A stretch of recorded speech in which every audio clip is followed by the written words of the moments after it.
I am Anna Housman. I am a speech-language pathologist and an orofacial myologist here at Emerge Pediatric Therapy. And today I'm going to talk to you a little bit about the gag reflex and how it affects our infant's development. So when we think about the gag reflex, I want you to think about it as a protective instinct.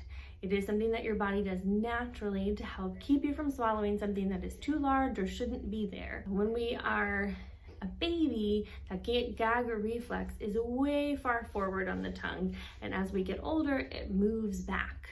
Now, that's something that up until I became a speech therapist, I didn't really fully realize that the gag reflex is movable, and it's something that can be worked on and how we work on that naturally. Let's think about infants and babies, newborns. Your gag reflex as a newborn is really far forward on the tongue.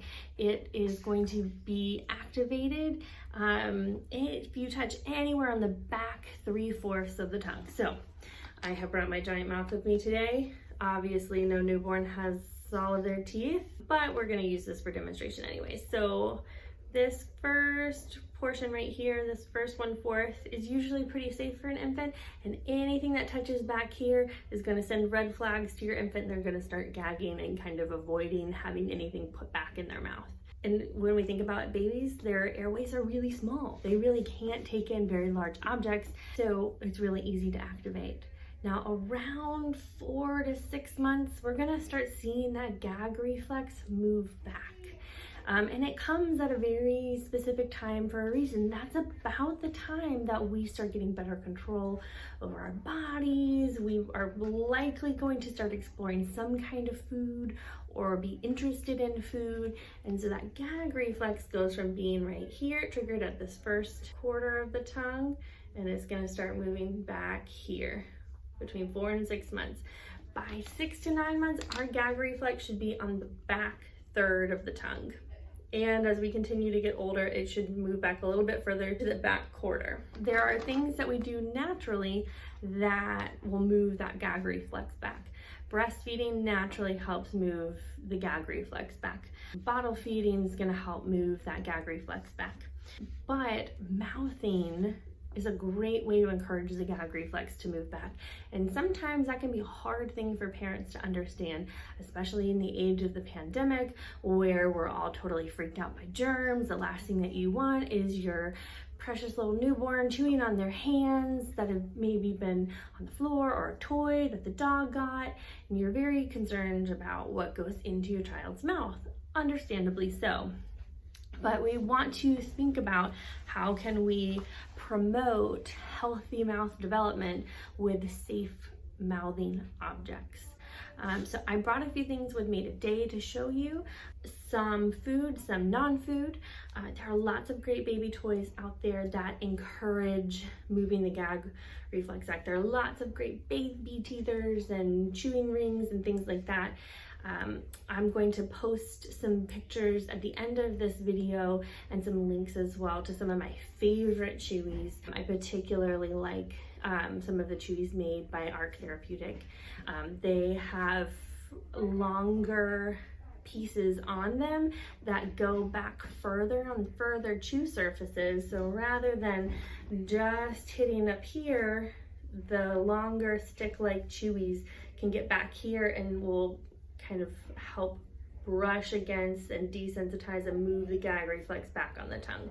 This is a chewy tube.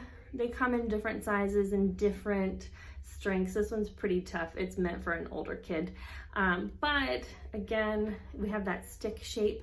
So when you put it in the mouth, it's easy to go back, and you can see how much easier it's going to reach that back tongue as opposed to a ball or something plastic shaped. I have these in my treatment room. They're bite blocks that happen to be really chewy and bendy.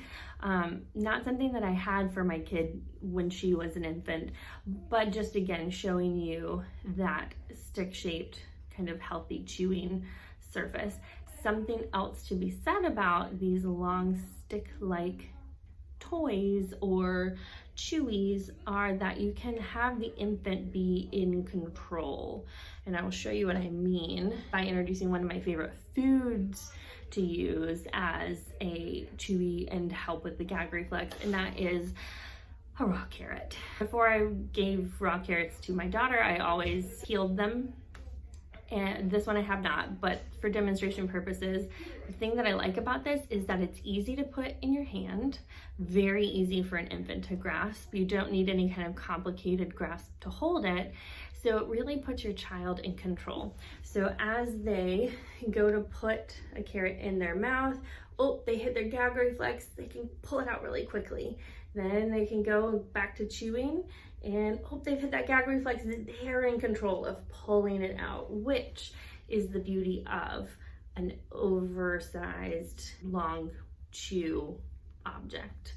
They have the ability to put it in and then pull it out. If our carrot were shorter and they got it far back in, it would be much harder for them to remove it because there's less to hold on to, and we're already dealing with infants without great motor control just yet. So I have used carrots. If your child doesn't have a lot of teeth and they're not massive chewers, they may also be able to handle a really chunky piece of raw apple where they can't quite bite all the way through it, but they still get the flavor and the juice. We're introducing a food. It's a really positive experience. So those are great ways to encourage shifting that gag reflex back, as well as starting to work on some chewing patterns for solid foods. But again, the goal for the raw carrot or the raw apple chunk is not to eat it. It is purely to get healthy mouthing experience and exposure that also happens to be food positive. So those are just a few ideas. If your child is mouthing and chewing on their hands, on a chewy, on a lovey, know that it's, you know, if we can keep toys clean and wash them, keep your hands clean, that's not a problem. It's expected and developmentally appropriate to chew on our fingers, to chew on foods, and to have those experiences and exposures. So like I said, at the end of this video, we will post some pictures of favorite chewies along with some links. And if you have any other questions or you're concerned that your child might have an overactive gag, please feel free to give us a call and we'll be happy to help you out.